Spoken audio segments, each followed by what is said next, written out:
Assalamu alaykum hörmətli televizor görgücülər. Yaxşımsızlar? Yaxşımsızlar. Dünya Uyg'ur Qurultayı Tor televiziyasining kunlik xabarlar programmasiga hammanglar xush kelibsizlar. Men riyosatchi Iftixor Abdurashid. Men riyosatchi Zumratay Erkin. Bugun dushanba. Hörmətli ko'ruvchilar, tövəndə diqqətinizlər kunlik xabarlar programmamızın təfsilatı bo'lsin.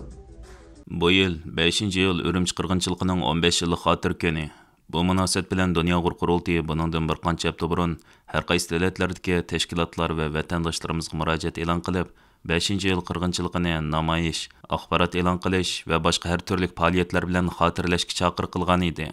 Dünya Uyg'ur Qurultayining raisi Dolqin Iso apandim 7 oyning 5 kuni Shveysariyaning Jeneva shahrida Birlashgan Davlatlar Tashkilotining oldida o'tkazilmoqchi bo'lgan namoyish haqida murojaat e'lon qilib, Sharq Turkistonda Xitoyning irqiy qirg'inchiligi davom qilayotgan bugünkidek ig'ir vaziyatda 5 yil Ürümçi qirg'inchiligini asdan chiqarmaslik va uni xotirlashning texmi muhimligini va yiroq yaqin qarindoshlarimizning bu namoyishga qatnashishining muhimligini ta'kidlab, tovandikilarni ifoda qildi.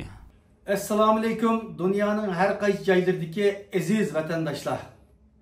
Hammamizga ma'lum bo'lganidek 2009 yili 7 oyning 5-kunisi aziz vatanimizning poytaxti Ürümçida yoshlarimizdan Xitoy hukumatining qonunlariga xiloflik qilmagan asosda adolat talab qilib, haqqoniyat talab qilib, ko'chalarga chiqib, o'zining haq huquqini talab qilgan insonlarimizni Xitoy hukumati qurolli shaklda qonliq bostirib 5-iyul Ürümçi qonliq qirg'inchiligini epagan.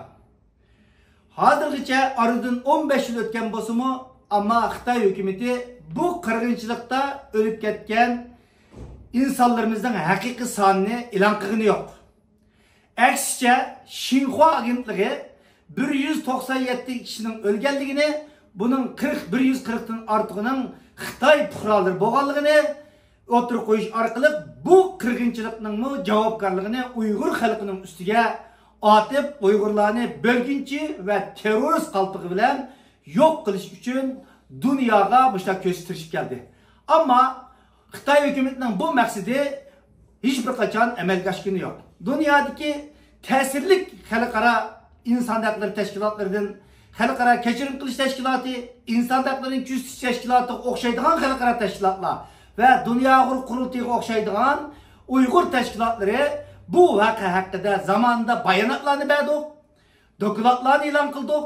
Qilib dunyo matbuotlariga bu qirg'inchilikning Xitoy hukumatining tinchlik bilan epirilgan Uyg'ur xalqining haq huquq ko'rishini qonliq bostirganligidan iborat bu niyatini echib tashlay oldik.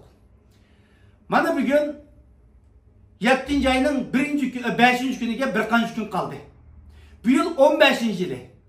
15 yil o'tgandan keyin bu Xitoy hukumatining bu 2009 yil boshlangan bu qirg'inchiligi erkiy qirg'inchilik darajasiga ko'tarilib, bugün milyonlagan insonlarimiz jazo lagerlarida azob chekyapti. Demak, bugün Xitoy hukumati o'tirib qo'yayotgan bu erkiy qirg'inchilik, milliy qirg'inchilikning boshlang'ichi 2009 yil 5-iyunda boshlangan. Minglagan insonlarimiz shahid qilindi. 10 minglagan insonlarimiz tutqun qilindi. Hozirgacha izlari yo'q. Xitoy mushu voqea orqali dunyoning to'mirini tutgan, Uyg'urlarning to'mirini tutgan. Demak, mushu bugun davom qilayotgan erkiy qirg'inchilikning dastlabki boshlang'ichi Shogan voqeasi va 7 oyning 5-ki Ürümçi qirg'inchilik voqeasi. Har yili bu voqeani dunyoning har qaysi joylaridagi Uyg'ur tashkilotlari, Uyg'ur jamoatchiligi o'xshash bo'lmagan usullarda xotirlab kelyapti. Mana bu yil 15-yili. 15-yili her zamankidan bekroq bu masalani kun tartibga kelishimiz, har xil shakllarda Xitoy hukumatiga bo'lgan noroziliklarimizni o'tirib qo'ya olishimiz, namoyishlarni qila olishimiz va namoyish qilish imkoniyati bo'lmagan davlatlarda har xil shakllardagi matbuot yig'inlari, nazr chiroqlarni o'tkazish orqali bu 5-iyun Ürümçi qirg'inchiligida shahid bo'lgan insonlarimizni eslashimiz kerak. Bu eslash keyingi avlodlarimizga bu kurashning izbosarlarini tarbiyalash uchun muhim. Keyingi avlodlarimizni tariximizni xotirlatish uchun muhim. Ve dunyoga Xitoy hukumatining bugun epirayotgan qirg'inchiligini buningdan 15 yil ilgari uchuq bir shaklda boshlanganligini, elib borganligini bildirish nuqtasida muhim. Shu munosabat bilan dunyoning har qaysi joylaridagi tashkilotlarimizni mushu kunda har xil shakldagi hatırlaş ve narazılık faaliyetini ötküzüş çağırırız. Nurgulgan devletlerde bunun tayarlılık işleri elip verilatıdı. 7. ayının 5. gün yana Birleşken Devletler Teşkilatı'nın aldıda Cenev'de saat 10'dan 13'ge Dünya Kurultayı'nın orunlaştırışı Şveysariya Uygur Cemiyeti'nin birlikte teşkil işi bilen birge yerde bir namayış ötküzümüz.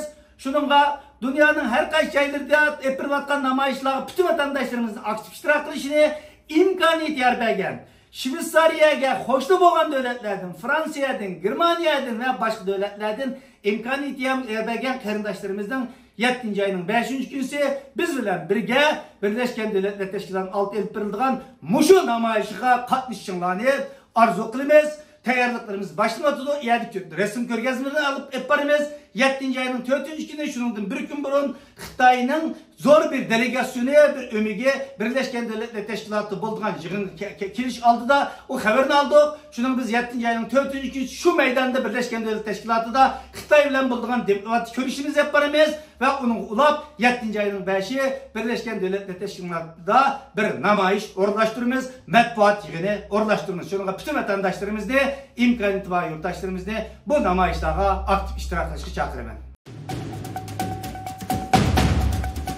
Dünya Uyg'ur Qurultayı'nın 8. navbatlik qurultayga vekillik iltimos qilish xizmati utuqliq tamamlandi.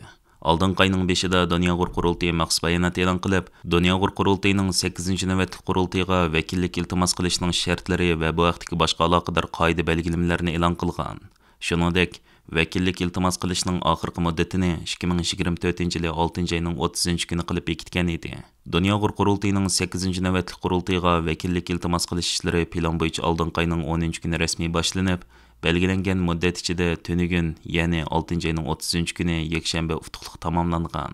Dünya Uyg'ur Qurultayı'nın 8. navbatlik qurultayga tayyorlik qilish komiteti vakillar komissiyonining mudiri Turg'unjon Alovuddin apandimning bildirishicha, vatandoshlarımızның vekillik iltimos qilish qizg'inligi intayin yuqori bo'lgan bo'lib, iltimos qiluvchilarning soni aslida oldin bekitilgan umum vakillar sonidan eshib ketgan. Bu sababdan mush ayning oxirida elib berilgan vakillarni ovoz berib saylashda bir qism davlatlarda keskin raqobat maydonga kelishi mumkin ekan. Bu qatimqi vakillik iltimos qilish ishida kishini xushal qildigan yana bir ahvol 8. navbat qurultay vakilligiga iltimos qiluvchilarning 40%dan ko'pragini yoshlar tashkil qilgan. Dünya Uyg'ur Qurultayı yoshlar komitetining mudiri 8. navbatlik vakillar qurultayga tayyorlik qilish komiteti orqa saf xizmatlari bo'limining mas'uli Erkinzun apandim bu vaqtda to'xtalib mundaq dedi. Aldı bilen ziyaretiniz için köp rahmet. Tünügün 30. iyun günü keç saat 12'de 8. nöbetlik Dünya Uyg'ur Qurultayı'ga vekillik iltimas vakti toştu ve 28 devletin nihayet köp sonda iltimas kılgıçılar oldu. Bu yerde yani bir hoş görüngen nerse 39% bu şu iltimas kılgıçılarının ki sanından 39% tunji qitim iltimos qilayotganligini ko'ramiz va bu tunji qitim qilayotganlarning ichida asos jihatdan yoshlar, ya'ni 2000 yani 98 2000 yildan keyin tug'ilgan yoshlarni ko'rgili bo'ldi. Bularning ichida asos jihatlari ko'pinchalik 73% oliy maktabni bitirgan, anondikin master, magister ve hatta doktor ünvanlarını alınan yaşlar barken bu hadise bizni bek hoş oldu çünkü Dünya Qurultayı'nınki 6. nöbetlik qurultaydan başlap bulup mu vekillerinin sanı 3'ten birisi yaşlarının ve kabiliyetlik yaşlarının buluşka Muşu çakırıqqa bizning xalqimiz bu bo'lganga bek hoş bulduk. Şuna bundan keyin inşallah muşu kabiliyetlik yoshlarimiz bilan xizmatlarimiz texmi utuqliq, texmi yaxshi va pat yaqinda mustaqilligimizga erishishimizni ishlayman. Rahmat. Bugun Dünya Uyghur Qurultayı bilan Shveysariya Uyg'ur jamiyati birlikda 5-iyul Urumchi qirg'inchiligining 15-yilligini xotirlash munosabati bilan Shveysariyaning poytaxti Bern shahridagi parlament binosi oldida namoyish o'tkazdi. Bu namoyishga Uyg'urlardan boshqa Shveysariyadagi Tibet tashkilotlari va tibetiklar ishtirok qilgan. Bugungi bu namoyishning asosiy maqsadi 5-iyul Urumchi qirg'inchiligining 15-yilligini xotirlash bo'lgandan boshqa yana Shveysariya Xitoy erkin savdo kelishimining yo'li qo'yilganiga 10 yil to'lganligi munosabati bilan bu kelishimni amaldan qoldirishni talab qilishni ham maqsad qilgan ekan. Hörmətli görürmənlər, yuqurda diqqətinizlərə gündəlik xəbərlər proqramımızın təfsilatını sunduq. Keyinki qətimlik sanımızgacha görüşkiçə aman bolunlar. Stansiyamızın YouTube kanalına əza oluşunu unutmayın. Xeyri xoş.